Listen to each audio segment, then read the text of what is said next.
Un gusto saludarlos, amigos, amigas de Voces por Media Calle. Realmente para nosotros es un honor tenerlos por acá un viernes más en Tiro de Tres, esa sección en la que hablamos de baloncesto nacional e internacional. Tenemos un invitado muy especial, Nicolás Marín, entrenador de Escazú y también parte de la selección nacional. ¿Cómo estás, Nicolás? ¿Qué tal? Buenas tardes, Franco. ¿Todo bien?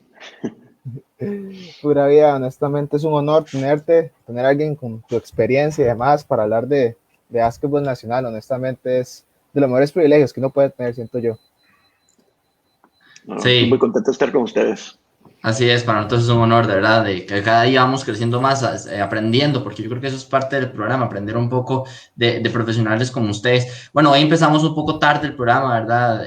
Ya situaciones que pasan, ¿verdad? La caída de WhatsApp, pero bueno, ya estamos por acá en el programa. Y yo quería empezar, Nicolás, hablando un poquito sobre el torneo que pasó, el torneo que ustedes salen como campeones. ¿Qué tan difícil fue reagrupar el equipo ok, sabemos que sucedió la pandemia, no sabía qué iba a pasar, la federación hace todo, ¿verdad? Un orden que quiero que también la federación hablemos un tema aparte, pero qué tan difícil fue, ¿verdad? Porque me imagino que hay jugadores que dijeron, no, yo quiero seguir en la casa cuidándome, quiero que nos contaras un poco sobre esa parte. Eh, sí, fue un torneo bastante difícil Uh -huh. por la situación de pandemia que debía todo el país jugar un deporte en contacto en media pandemia.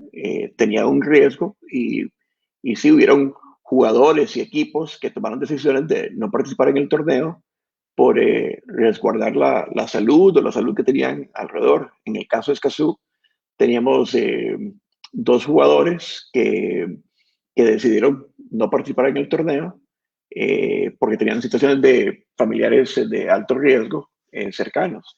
Y hubo equipos, digamos, colegio de abogados, que el año anterior había quedado en tercer lugar, decidió eh, no participar en el torneo como un tema de precaución y creo que nosotros la actitud que teníamos era respetar la decisión individual de cada jugador. Es, ver, aquí en Costa Rica nadie se va a hacer rico jugando básquetbol, el básquetbol es un tema de pasión. Entonces uno tiene que poner en la balanza la pasión por la salud. Pero aún en esas circunstancias, creo que la federación fue bastante efectiva en armar un torneo eh, con todo el rigor de protección sanitario. Se fue un torneo de 8 equipos, equipos que tal vez no habían participado en primera anteriormente, para mantener a los jugadores activos. Entonces fue todo un reto y al final fue una experiencia de, eh, única en esta carrera que he tenido yo como entrenador de básquetbol. Definitivamente fue algo único, no solo para los que jugaban, sino a la gente que también le gusta ver el básquetbol, ver Uh -huh. cómo se manejaba, cómo no había público y demás, esas cosas Uh que -huh. uno nunca se imagina que vayan a pasar, honestamente. Y siguiendo con el tema, vos como entrenador, cuando lograste tener a tu equipo otra vez en cancha, ya que podían entrenar presencialmente y no por videos, ¿cómo lograste manejar, volver a meter a los jugadores al estado físico y mental que se necesitaba para poder jugar un torneo? Sí. Mira, el estado físico era lo más complejo. Habían algunos jugadores que en época pandemia aprovecharon para quedarse en forma y más bien yo diría que vinieron en excelente forma física, ya sea porque tenían disciplina o estaban tan aburridos durante la pandemia que salían a correr y hacer ejercicios ahí en su casa. Y hay otros jugadores que tal vez asumieron que no iba a haber torneo y que tenían menos capacidad de hacer sus rutinas físicas normales y a ese primer entreno llegaron fuera de forma y fuera de oxígeno.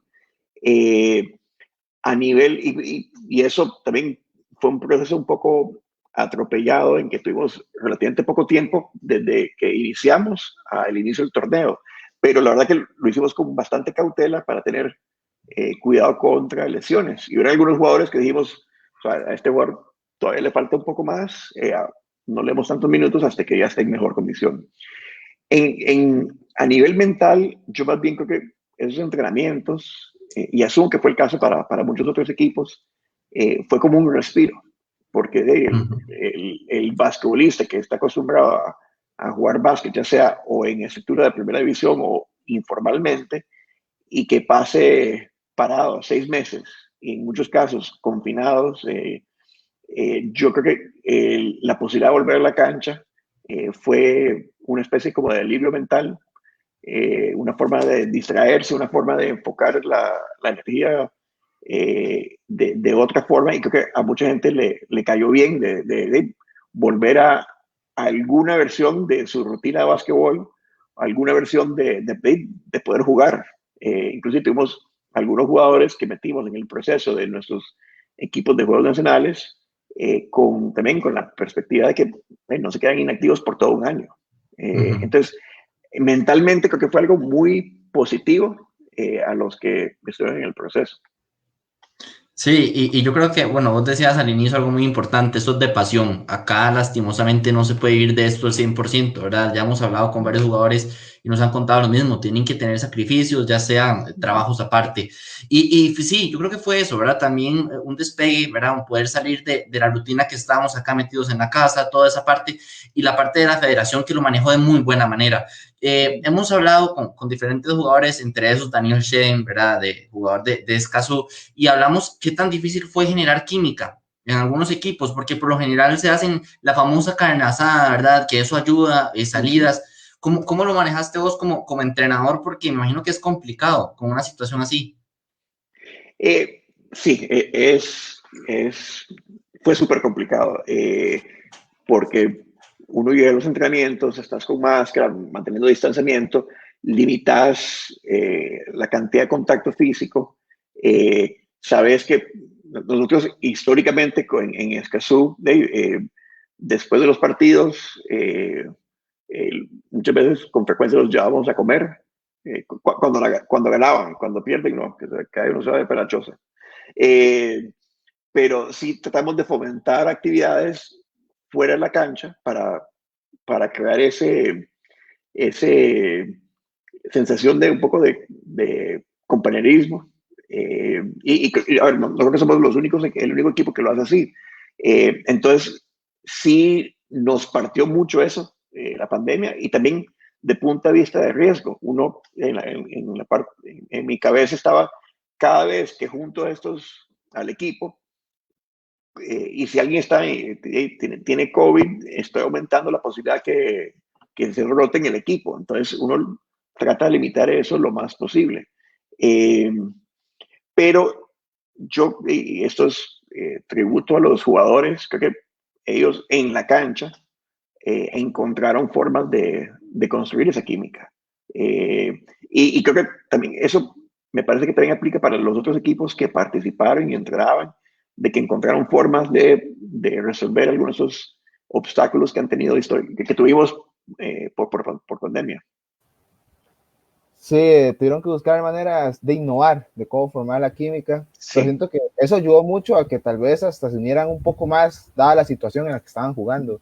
Me imagino que los resultados se dieron durante los juegos, pero aquí me gustaría saber, con eso de armar química y todo, también fue un proceso muy corto que tuviste para prepararte tácticamente para los partidos y demás, porque fue algo muy rápido.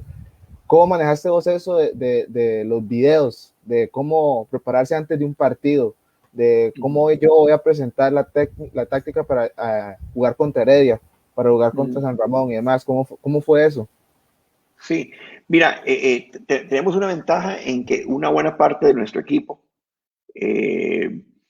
venía del año anterior. Yo creo que una de las claves de nuestro baloncesto, si lo ves a lo largo del tiempo, y nuestro baloncesto y baloncesto NBA y universitario, es el impacto de la continuidad. Tener un núcleo de jugadores que estén juntos varios años, los jugadores se van entendiendo mejor, y también uno como entrenador con esos jugadores también uno sabe las diferencias de motivación y capacidades y habilidades de cada jugador. Entonces, el año pasado agregamos, creo que eran 2 jugadores que no habían estado con nosotros anteriormente, digamos, a la rotación general. Y también sumamos algunos jugadores de Juegos Nacionales, que era su primera vez en primera. Pero la continuidad era una gran ayuda. Y sí, buscamos otras formas de preparar los partidos. Usamos mucho video. Y todavía me gustaría ahondar más en eso, digamos, en futuras temporadas. Creo que tenemos herramientas disponibles ahora que no habían antes. Entonces, tomamos videos y los compartimos por WhatsApp, o en WhatsApp compartimos videos de nuestros sistemas ejecutados por otros equipos. Tuvimos sesiones donde veíamos videos de nuestros partidos, pero los editábamos para solamente ver lo más relevante. Entonces, en vez de pasar 2 horas viendo un video, lo reducimos tal vez a 15, 20 minutos y ver lo más importante, porque también, volviendo al tema, por COVID tienes menos tiempo, hay que ser lo más efectivo. Entonces, ¿cómo tratar de acomodar ese tiempo para que cuando hagas sesión de video sea súper conciso? Y eso lo complemento que yo históricamente me he enfocado más en mi equipo que el contrincante. Digamos, yo no gasto mucho tiempo desgastándome en recrear el sistema que hace el otro equipo. Suficiente me cuesta que mi equipo haga bien nuestros sistemas para que traten de imitar lo que hace otro equipo. Entonces, creo que lo más importante es preparar al jugador a enfrentar cualquier posibilidad. Entonces, por ejemplo, si es defensa de pick and roll, o si es contra zona, es alistar eso como el proceso educativo de nuestros entrenamientos en general. Entonces, ya cuando uno llega a un partido, ya has desarrollado un poco la capacidad cómo enfrentar eso. Y ya tal vez en la etapa de playoffs, ya uno ahí sí se puede dar el lujo de decir, ok, ese es el sistema que juega Heredia, o esas son las cosas, cómo queremos establecer las prioridades en cómo atacar eso y cómo formular el plan de juego. Pero sí, es base un poco en nosotros, pero sí consideramos el contrincante también.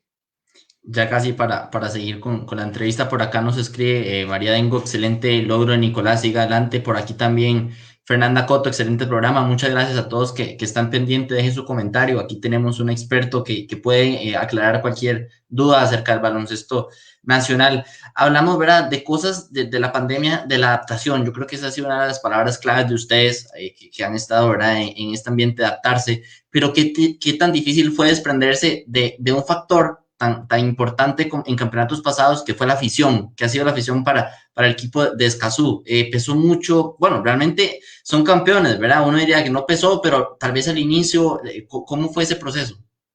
Sí, mira, en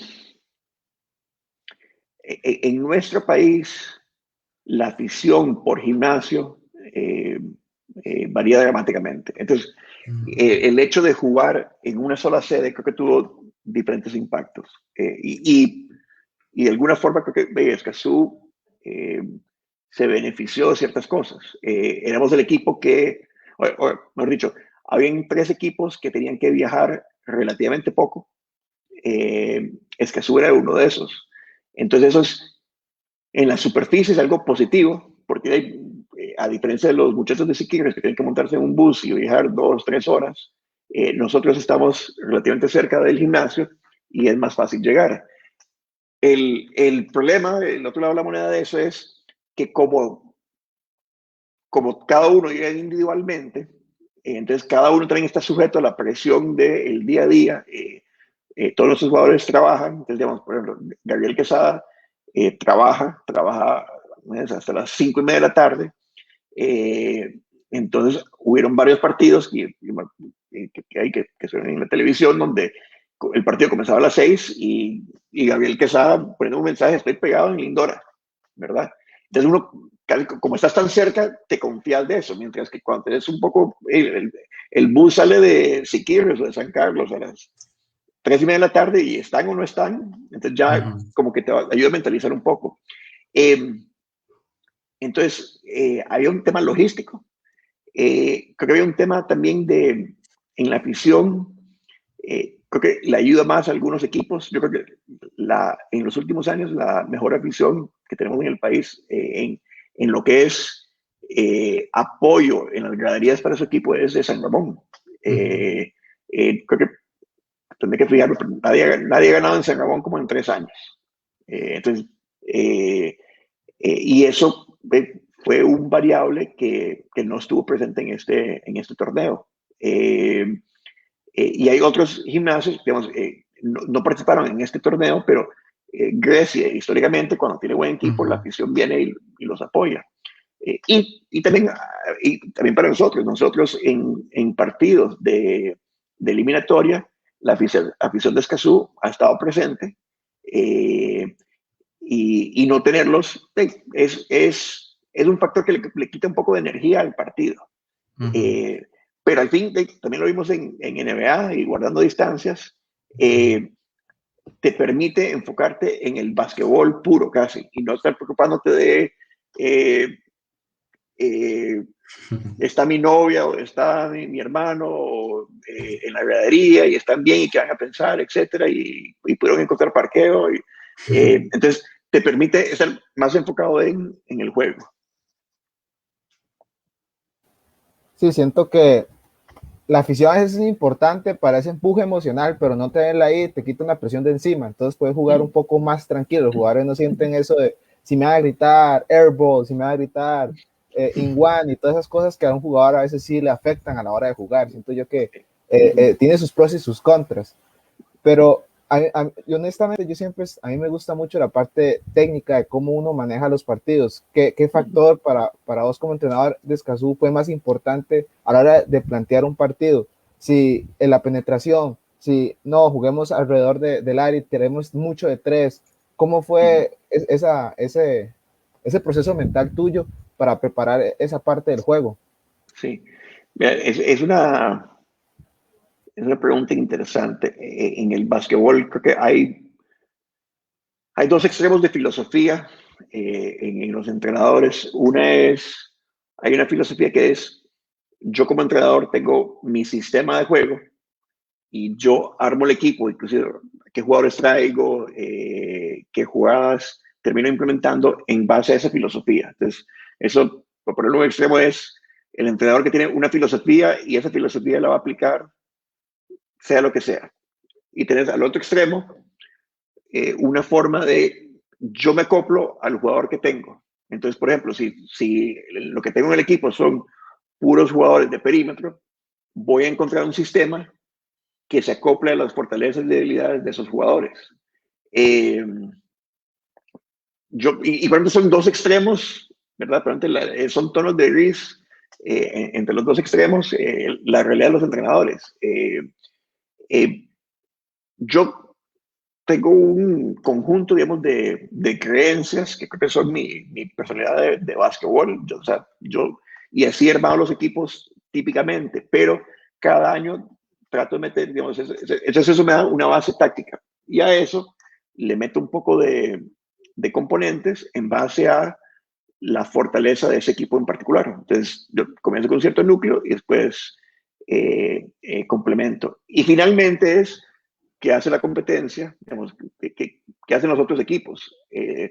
Yo puedo ser un entrenador que me enfoca mucho en, no sé, en el juego adentro, porque siento que tengo buenos postes, pero después llego a la competencia y hay mejores postes, entonces de repente mi plan puede ser que esté en una desventaja. Entonces ahí es la capacidad de ajustar y creo que de los grandes retos que tenemos como entrenadores de básquetbol es cómo enseñar a los jugadores puedan resolver problemas y puedan mejorar su capacidad de decisión. Y eso, en verdad, es algo que hasta hace poco me he enfocado más en eso. Antes era mucho más robótico. Y la verdad que el baloncesto es un juego de jugadores. El éxito depende de jugadores. Los entrenadores, siento que nuestro rol es ayudarle a los jugadores, estar en la mejor posición para jugar buen básquet. Pero al final mi injerencia es limitada, ¿verdad? Y tengo que ayudarle al jugador para poder desenllavar esos problemas. Nosotros tuvimos de invitado en programas atrás a Roel Wilson y hablamos de él, ¿verdad? Sobre el nuevo rol que él nos contó que tuvo que adaptar también como parte de asistente técnico, que eso que dice él, ¿verdad? Que se sintió muy cómodo con los jugadores y todo, lastimosamente por lesión no pudo continuar con el equipo durante el torneo. No sé qué nos puedes contar sobre este nuevo rol de Roel Wilson. ¿Va a seguir el campeonato que viene con este rol o va a estar ya en planilla para jugar? Mira, sinceramente, y como lo mencioné al comienzo, yo he estado, también soy el director técnico de la selección. Eh, mi enfoque los últimos 2 meses ha estado muy volcado hacia la selección y la ventana que tenemos en abril. Le he dado relativamente poco pensamiento a el equipo Escazú para la próxima temporada. Creo que tengo algunas cosas claras y otras cosas no tanto. Roel sí, jugó los primeros partidos, después de eso no estuvo disponible en la cancha y asumió un rol de ayuda en el cuerpo técnico como asistente y fue una enorme ayuda. A ver, Roel es un jugador que ha ganado, porque cada vez que lo digo mal, él me molesta, pero ha ganado 7 o 8 títulos y esos títulos no es por casualidad, o sea, es un jugador que ha estado en equipos ganadores, es un jugador muy aguerrido y probablemente es de los mejores jugadores defensivos de nuestro país. Él, este año pasado, cuando no estuvo disponible como jugador, vino y ayudó en particular en la parte defensiva. Y la verdad es que Roel tiene un gran futuro como entrenador porque tiene una gran capacidad de tomar un tema complejo y separarlo en los diferentes elementos que uno tiene que enseñar y enfatizar. Y eso no es fácil. Y además de eso, a ver, creo que inyectó un nivel de energía a los entrenamientos y al diálogo con los jugadores que es necesario. Hay veces cuando hay algunos jugadores en este equipo que han tenido 3, 4 años, que estoy seguro que ya los chistes míos ya no son tan divertidos. Y hay un poco de desgaste, y eso es normal en la relación de jugador-entrenador. Entonces, cuando le metes una voz diferente en el cuerpo técnico, como que le mete un poquito de condimento al plato y ayuda a mantener las cosas frescas. Entonces, la ayuda de Roel para mí fue una de las claves que nos ayudó a ser exitosos el año pasado. Sí, ahí cuando nosotros hablamos con él nos dimos cuenta que él tiene mucha personalidad y siento que eso le ayuda a que lo escuchen. Y como dijiste vos, te ayudó en un tema muy difícil como es la defensa. Siento que en el básquetbol la defensa es lo más difícil de realizar correctamente, no como la ofensiva, que siento que es como algo más simple, siento yo, para decirlo en palabras fáciles, digamos, porque simple no es, pero para palabras fáciles. Ajá. Pero hablando de todos esos roles que tienen los jugadores, vos que también trabajas en selección, tanto como en Escazú, algo que a mí me parece sumamente importante de un entrenador es cómo manejar los egos en el camerino. Siento que eso es un papel importante de ustedes los entrenadores y me gustaría saber, tanto en Escazú como en la selección, porque en la selección tiene jugadores que no siempre juegan juntos, puede que haya uno con más capacidades que otros, porque eso en el deporte es muy, siempre ocurre que hay jugadores que tienen un poco más a veces hay jugadores arrogantes, así, porque es bien normal, depende del talento que vos tengas, pero me gustaría saber cómo manejar vos esas cosas para que el camerino esté siempre junto y no haya esa separación a veces. Sí, yo creo que ese es uno de los retos que tienen los entrenadores en los diferentes deportes.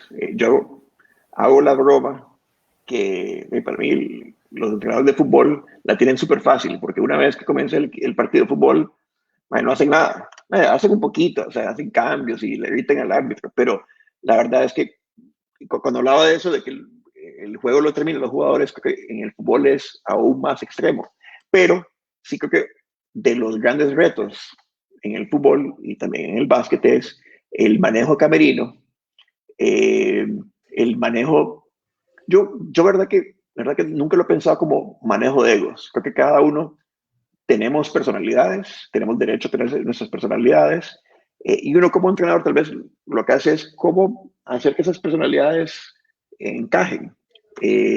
Sí, si tenés 12 personalidades fuertes en un camerino, es un labor complicado, pero eso también lo tienes que conceptualizar desde la hora que armas el equipo y también un poco en la hora de definir roles. Yo creo que mucho de choques es cuando un jugador, cuando hay diferencia entre el rol que un jugador espera y el que en verdad puede jugar en un equipo. Entonces, si un jugador dice, yo creo que yo voy a ser el anotador principal del equipo y llega y casi no juega, esa disonancia entre la expectativa y el rol actual es lo que genera, se puede sentir humillado, se puede sentir que no lo están tomando en cuenta, etc. Entonces, creo que lo de establecer roles es importante. Creo que también es importante ser justo con los jugadores y ser consistente. Ser justo en decir, por ejemplo, yo creo mucho que en el principio que tenés que mostrarlo en entrenamiento para mostrarlo en los juegos. Pero comencemos con, tenés que venir a entrenar si querés jugar. Entonces, casi que tenerlo por seguro, si no estás entrenando, la probabilidad de que te pongan en la lista de los 12 para jugar es baja. Y no solo es venir a entrenar, no solamente estar ahí presente en cuerpo, sino también entrenar bien, ser competitivo, asimilar bien los conceptos, ser buen compañero. Entonces, lo de roles es importante, lo de encajar, creo que, y también eso tiene que ver mucho con comunicación de entrenador a los jugadores, de expectativas y también cómo van contra esas expectativas. Y también comunicación entre los jugadores. Yo pienso, y de nuevo, mi pensamiento en esto ha evolucionado. Antes era tal vez de una forma diferente. Yo creo que es importante que los jugadores se hablen entre ellos y, que rindan cuentas entre ellos y que tengan la libertad de rendir cuentas sin que el otro jugador se resienta. Y eso aplica en básquetbol y en otras facetas de la vida. Creo que a mí lo que me encanta del básquetbol es que creo que hay lecciones del básquetbol que aplican para tu vida familiar, tu vida profesional, etc. Yo creo que si alguien está en el trabajo, y creo que uno está en derecho de decir, pues bueno, ¿qué es lo que la gente espera de mí para medir mi desempeño? Y si no lo estoy haciendo bien, que me lo digan. Y me digan específicamente, mira, sí. Entonces, a nivel de básquetbol es, no estás rotando bien en defensa, o no estás marcando bien, o no estás boxing out en el rebote, etc. Y que no solamente tiene que ser el entrenador que te lo digas, que te lo puede decir un compañero. Y que cuando te diga un compañero, y me ha pasado en algunos equipos, que hay jugadores que dicen, no, yo el compañero no acepto nada. A mí que lo diga el entrenador. Eso para mí creo que uno en un equipo debe tener la confianza en equipo para que el jugador te lo pueda decir. Y a mí hay veces, digamos, este año pasado nos pasó una ocasión donde un novato se lo dijo a un veterano, hey, no hiciste box out en esa posesión. Y el jugador veterano tuvo la madurez para reconocer, sí, tienes toda la razón. Claro, al novato le tiran por todas las cosas, entonces fue bonito ver eso, que el novato tuviera esa capacidad. Y es algo de lo que yo quería hablar del equipo de Escazú, ¿verdad? Que, bueno, lo hemos visto alrededor de todos los campeonatos, siempre son favoritos y tienen muchas figuras así, ¿verdad? Los Shedden, está Moya también, Arias. Entonces, creo que, ¿verdad? Jugadores así, como vos decís, ya experimentados con los jóvenes, yo creo que ese es el complemento más importante. También uno de los temas, bueno, ahorita quiero retomar el tema de Escazú, ¿verdad? ¿Cómo fue el campeonato pasado? Que creo que es uno de los campeonatos que más ha marcado en la historia del baloncesto nacional por todo lo que pasó y por el buen trabajo que hizo la federación. Pero, bueno, vos que estás al cargo ahora de la selección de masculina, ¿qué es lo próximo que viene para la selección? Porque he visto varias fotos que ya están reunidos entrenando, he visto a Conejo por ahí, a Shedden, ¿qué es lo que viene? Ok. Viene una ventana de precalificación al AmeriCup, que es un paso intermedio hacia el Mundial eventualmente. Entonces es como la primera ventana de competencia, eso es en abril, del 14 al 19 de abril. Comenzamos el proceso en noviembre con 25 jugadores.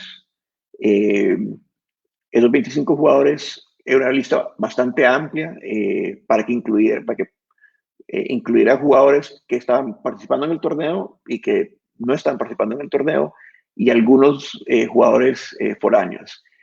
Según ha ido avanzando el tiempo, bueno, digamos, las últimas semanas hemos estado entrenando 3 veces por semana. Creo que llevamos a la fecha de hoy como unos 17 entrenamientos, si no me equivoco.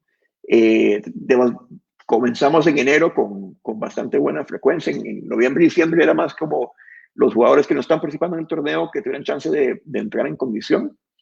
Y ahorita que nos falta básicamente un mes para la competencia, entonces ahorita va subiendo un poco el nivel de preparación. También los jugadores han estado con un programa de preparación física con el gimnasio Energym. Entonces han ido usando ese recurso que ha sido muy valioso en la preparación para mejorar su condición física. Y sí, creo que tenemos una lista preliminar de 15 jugadores, pero con el tema de COVID y lesiones, yo estoy tratando de mantener la mayor cantidad de flexibilidad lo más que pueda, tratando de capearme las presiones que tengo de entregar la lista lo más pronto posible, pero ahí vamos. De hecho, estoy contento con el proceso, pero tenemos una gran responsabilidad. Nos va a tocar jugar contra la selección de Guyana, la selección de Nicaragua y la selección de El Salvador. También hemos iniciado todo el proceso de investigación y preparación de estudio de esas 3 selecciones para llegar a El Salvador bien preparados.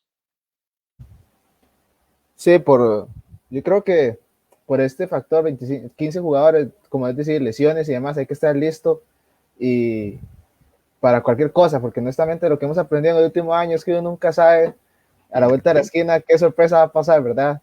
Pero llevan ya 2 meses, dijiste, ¿verdad? Ya entrenando a todo. ¿Cómo ha sido ese proceso de selección de jugadores?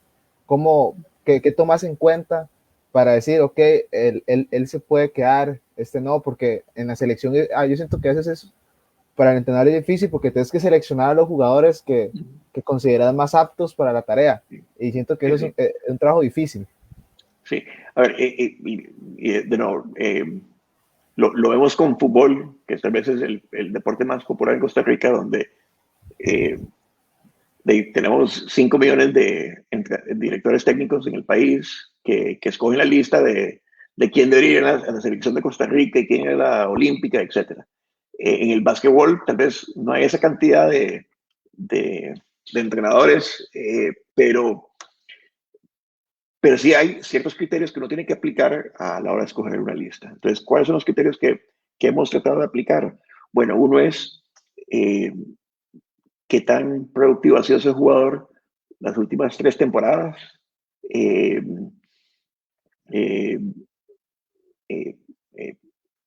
Tomamos en cuenta el tema de posición. Hay algunas posiciones donde tenemos más profundidad, hay otras posiciones donde tenemos más necesidad.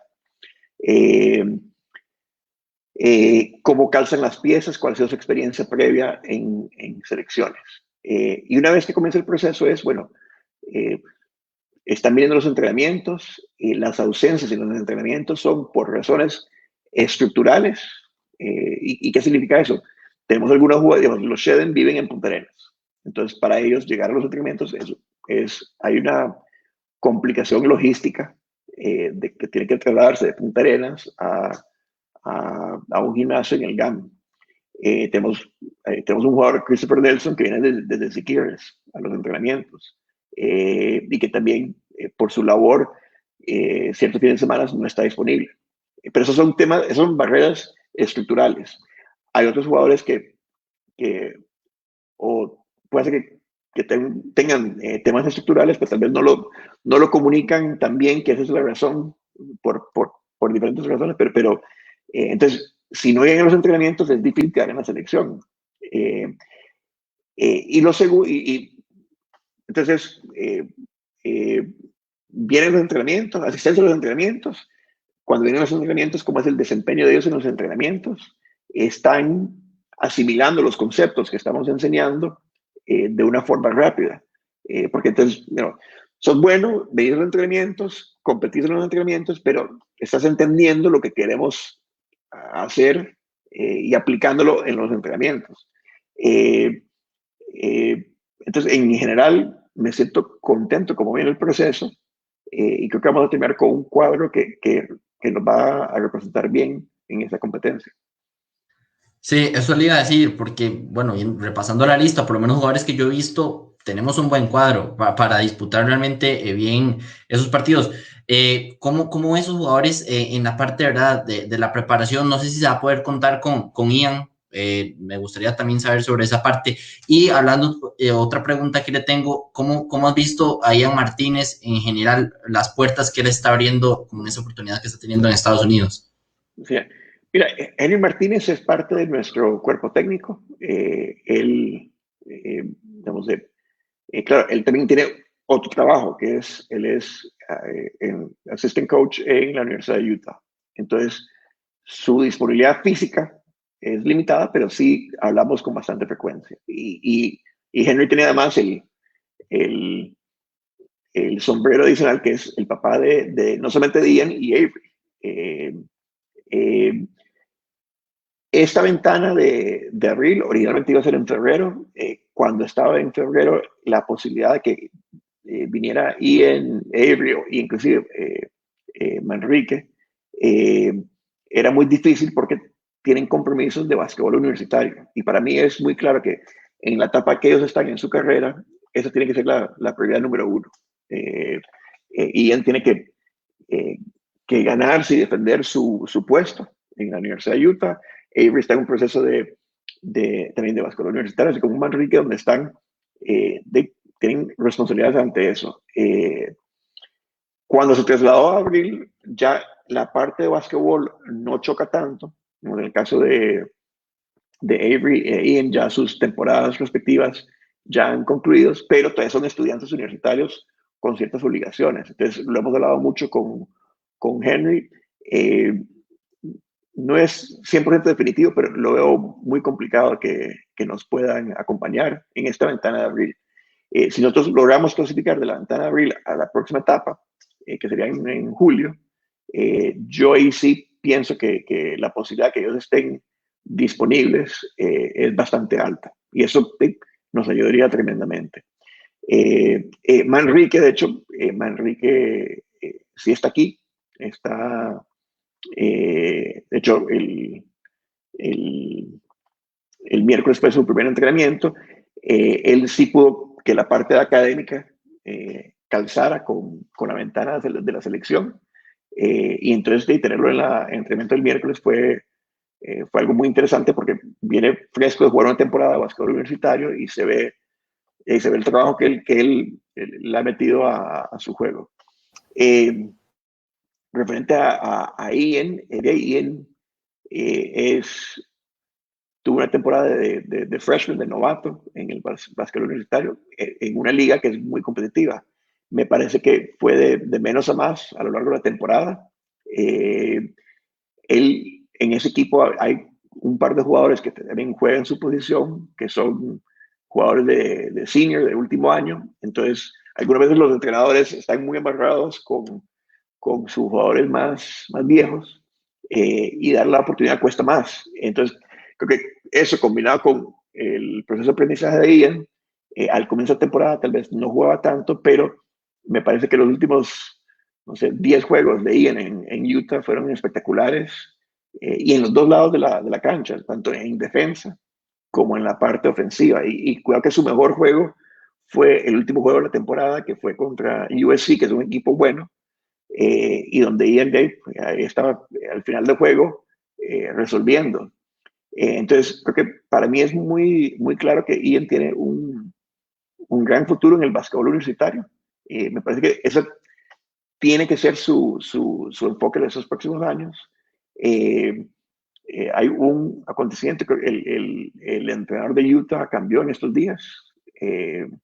Entonces hay que ver cuál es el entrenador que llega a Utah y cómo eso calza con Ian, para que él pueda seguir creciendo como jugador universitario.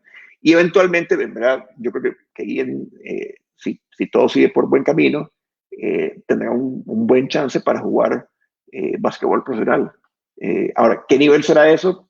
Creo que todavía es difícil de saber, pero creo que ha mostrado cosas muy interesantes en su capacidad física y capacidad de habilidades que tiene un futuro muy prometedor. Sí, nosotros lo hemos hablado con otros jugadores y con otros entrenadores y él tiene mucho futuro, honestamente. Y como dijiste, puede jugar básquetbol profesional, puede llegar a la NBA, puede llegar a Europa, puede llegar a cualquier lado, pero si sigue en ese camino, la verdad es una promesa. Y yo siento que lo que él está haciendo va a inspirar a más jugadores de aquí de Costa Rica, que se puede llegar más lejos, que sí pueden salir, que sí pueden cumplir ese sueño que siento que muchas personas tienen, definitivamente. Sí. No, Y perdón, creo que es un testamento al sacrificio de Ian, porque algunas veces vemos los highlights, pero Ian ha trabajado muy duro tanto en la cancha, digamos, en el gimnasio, para lograr lo que ha logrado, pero también en la parte académica. Y eso, cuando hablo con jugadores jóvenes, es tener que tener un componente académico muy sólido para poder jugar afuera. Porque si llegas a jugar afuera y te va mal en las notas, tu estadía en una universidad o un high school va a ser muy corta. Entonces también yo sé que Ian y en su momento Avery le han dedicado a esa faceta y eso tampoco es fácil. Ir a un país nuevo, digamos, en el caso de ellos los dos se fueron a nivel de colegial y uno piensa que habla bien inglés hasta que de repente estás en un colegio en Estados Unidos y es otra cosa. Pero sí, ojalá que otros puedan seguir en ese camino. sí, siento yo que no solo Ian, también hemos tenido el placer de entrevistar a jugadoras que están allá en México, en Estados Unidos, que también están allá poniendo en alto el nombre de Costa Rica y todas las cosas. Uno honestamente, como amante del básquetbol, le llena mucho de orgullo, siento yo. Y aquí yo quiero darle entrada a esta pregunta, porque dijiste que Manrique logró entrar a la selección, entrenar por primera vez, y siento yo que cuando usted es un jugador que juega afuera y llega a entrenar con gente que está acá, les da otra dinámica, siento yo, porque él también puede enseñarles a los jugadores de aquí cómo algunas cosas que se ven allá, y quiero preguntarte cómo ayuda eso tal vez al proceso de armar un equipo, que los jugadores de afuera te lleguen también a aportar un poco más a la dinámica del equipo. Mira, a ver, esta es mi primera experiencia en selección, trayendo a alguien de afuera e integrándolo, porque en los procesos de selección en que estaba anteriormente, teníamos la suerte que todos los jugadores ya estaban aquí en Costa Rica, entonces era más fácil. Entonces, un entrenamiento con Manrique, me gustó lo que vi, en el sentido que viene con buen nivel, pero no tengo tanta expertise a nivel de selección. A nivel de club, yo siempre he sentido que cuando hemos traído jugadores de afuera, les sube el nivel de los entrenamientos, les sube el nivel a los jugadores nacionales, porque ven de cerca, digamos, un jugador de mejor habilidad y la cantidad de trabajo, y no solamente cantidad, sino el tipo de trabajo que se ocupa para mejorar su juego. Entonces, hace unos años, hace 3 años teníamos a Giorgio Milligan en el equipo de Escazú, y Giorgio era de las cosas excelentes que destaco mucho de Giorgio es cómo trabajaba mucho con un jugador joven para enseñarle, mira, en un ejercicio de tiro, enfócate en esto, en esto y esto. Y también la intensidad con que entrenaba, entonces eso le sube al nivel de entrenamiento. Y creo que en un momento había oído a Roy Soto de Grecia hablar algo parecido, que los jugadores extranjeros que ellos han tenido le ha aumentado el nivel de los entrenamientos y eso fuerza a que el jugador local mejore. Y es un concepto básico. Cuando hay competencia, el nivel de juego mejora, ¿verdad? Entonces, cada vez que uno introduce jugadores de afuera, lo que estás haciendo básicamente es subiendo el nivel de la competencia y eso para mí es el fruto más grande de esa introducción de jugadores de afuera. Por acá, Luis Bolaños también nos escribe, excelente invitado, muchas gracias a todos que están pendientes a la transmisión. Bueno, ya para ir finalizando, Nicolás, también por cuestión de tiempo, yo quería ya hacer unas dos últimas preguntas. La primera, lo que hablamos un poco de la federación, ¿cómo has visto este trabajo de la federación en estos últimos años y en qué crees que se puede mejorar en tema de baloncesto nacional para dar ese siguiente paso?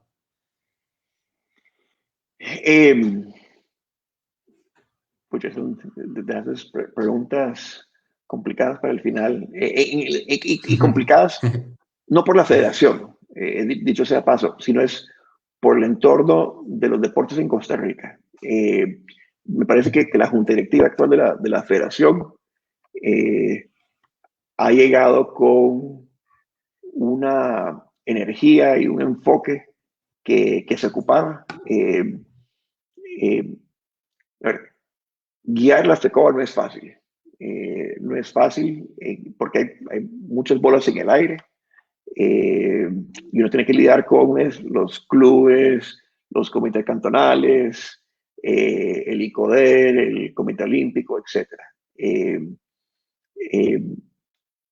Entonces, a lo largo del tiempo, cada junta directiva, cada presidente ha resuelto de diferentes formas. Me parece que la junta directiva actual, de las cosas que me gusta es que hay una buena presencia de exjugadores, de gente que ha sido jugador, tanto el lado masculino como femenino.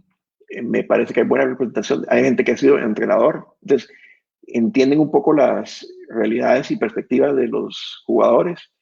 También de cierta forma, hay, digamos, en el caso de Franklin Martínez, su hija es una promesa en nuestro básquetbol femenino.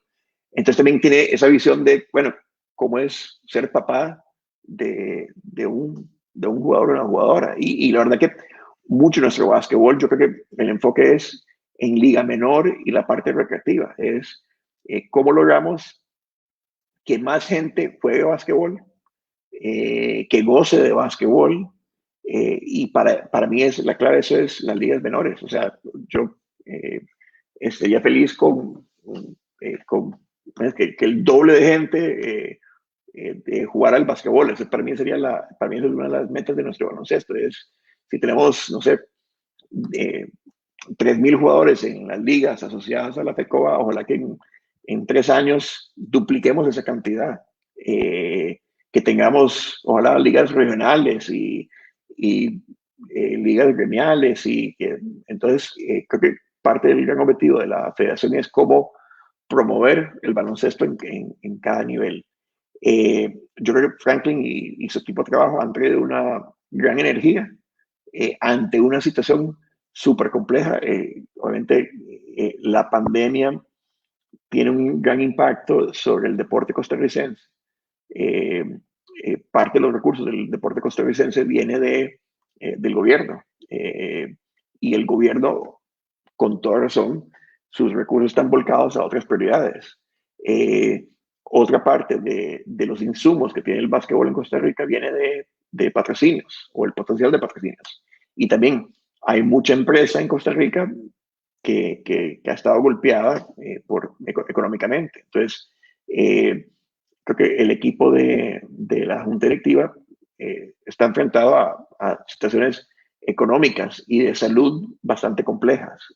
Pero a mí, de las cosas que me gusta en las interacciones que he tenido con Franklin es que es una persona que trabaja en el como sí, siempre ve el vaso medio lleno, si es alguien con energía muy positiva y muy optimista y no descansa hasta encontrar una solución a los problemas. Y a mí me encanta trabajar con gente así porque creo que esa es la cadencia que le ha puesto la Junta Directiva, es cómo tratar de conquistar los diferentes obstáculos que tenemos. Y yo espero que según el país vaya saliendo de pandemia, eso, el viento soplará en nuestro favor en temas de baloncesto también.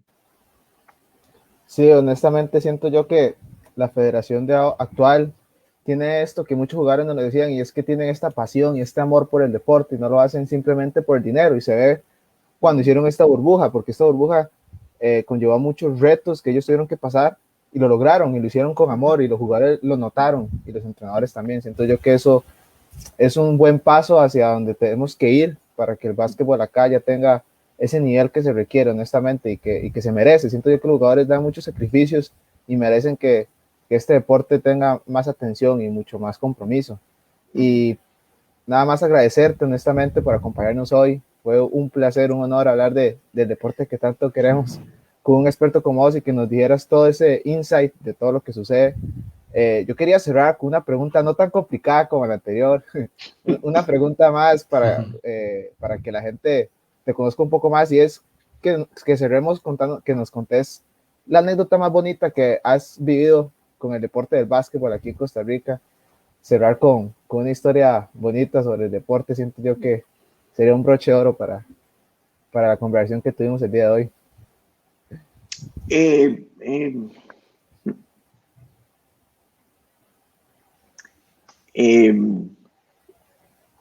Es difícil llegar a una sola anécdota, porque la verdad que, a ver,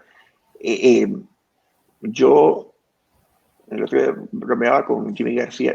Yo nunca fui, yo no me considero un buen jugador de básquetbol. De hecho, cuando yo solo me jenguear, yo no le digo a la gente, soy entrenador y ahora mucho menos entrenador de la selección, porque yo no me considero buen atleta, y mis jugadores cuando tengo que rellenar para ser como el 10º jugador, especialmente de mi edad, ya se han dado cuenta de eso. Soy como la mantequilla en el juego de escondite. Mi pasión ha sido por dirigir. A los 18 años tuve una oportunidad de trabajar para un equipo de básquetbol en Estados Unidos por un año, como básicamente lo que es lo equivalente a un utilero. Pero yo, inclusive antes de eso, a mí lo que me encanta es dirigir. Y parte de lo que me gusta de dirigir hay una faceta que es el juego de ajedrez, y digamos, ya estás en el juego y la jugada de ajedrez contra el rival. Pero otra parte es la relación que haces con los jugadores. A mí hay algunos colegas que me han criticado o me dicen, hey, es que vos sos pro jugador, vos sos muy, muy suave con los jugadores. Y es que la forma que lo veo es que mi relación con algunos jugadores va a perdurar. Yo quiero que mi relación con los jugadores perdure más allá de la temporada, y no es necesariamente que el propósito de eso es ser amigo con los jugadores en la temporada. Hay que alguna vez guardar distancias, pero sí quiero una relación sana. Y a mí, de las cosas que más gozo es cuando veo que jugadores míos han podido lograr éxitos en su vida. Entonces, yo me acuerdo, Gabriel Quesada de Moya, yo lo conocí cuando hace como 15 años. Y una de las cosas que a mí me pone muy contento es ver cómo era Moya hace 15 años. Todavía me acuerdo la primera vez que conocí a Moya, era una mejenga. Rodolfo Fonseca me llevó, y así de la nada me dice, Rodolfo, ¿por qué no diriges al equipo que va a jugar contra estos gringos? Y yo me acuerdo, Moya me quedó viendo como, este madre de qué está hablando, cuando le hablaba de lo que queríamos hacer, totalmente improvisado. Y ahora comparo eso con Moya el día de hoy, que es veterano y jugador de insignia en la selección. Ha ganado también me va a matar, pero ha ganado, no sé, 5 o 6 títulos a lo largo de su carrera. Pero no solo eso, sino que es un profesional en una empresa seria. Y entonces yo saco mucha felicidad y como satisfacción de ese crecimiento de Moya y la relación que hemos creado a lo largo del tiempo. Y eso, Moya es tal vez el ejemplo más amplio que tengo de eso, pero sí tengo una relación con jugadores con Michael Jackson también, que Michael Jackson está en Colombia y nos hablamos con cierta frecuencia, o Carlos Meléndez, que estuvo en mi primer, jugador, mi primer equipo de Escazú. Hay jugadores que estuvieron la primera vez que fui como entrenador, que probablemente fue un desastre para ellos, pero en un equipo de ULACIT de 1996. Y tengo un par de ellos que están ahí en Facebook, etcétera. Entonces, me llevo mucha satisfacción de esas relaciones que hemos construido a lo largo del tiempo. Y en gran parte por eso es que me encanta lo que hago. Yo me dedico a un trabajo, este es mi hobby, aunque pero un hobby al cual lo tomo con mucha seriedad y mucha dedicación. Y porque yo saco esa satisfacción de eso.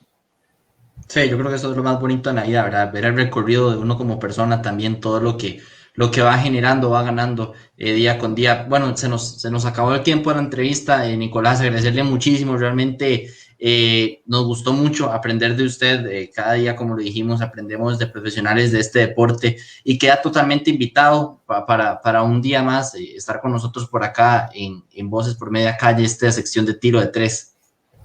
Okay. No, perfecto, muchas gracias por la invitación. A mí, como pueden haber notado, me encanta esto, más bien hablo más de la cuenta, pero más adelante en la temporada de primera podemos hablar de nuevo. Muchísimas gracias, en serio. Fue un placer, disfruté bastante y muchísimas gente, a la gente que nos acompañó, ojalá hayan aprendido y sacado algo del día de hoy. Nos veremos el próximo viernes con un programa más de tiro de tres. Así es, saludos, que pasen un buen Gracias. día.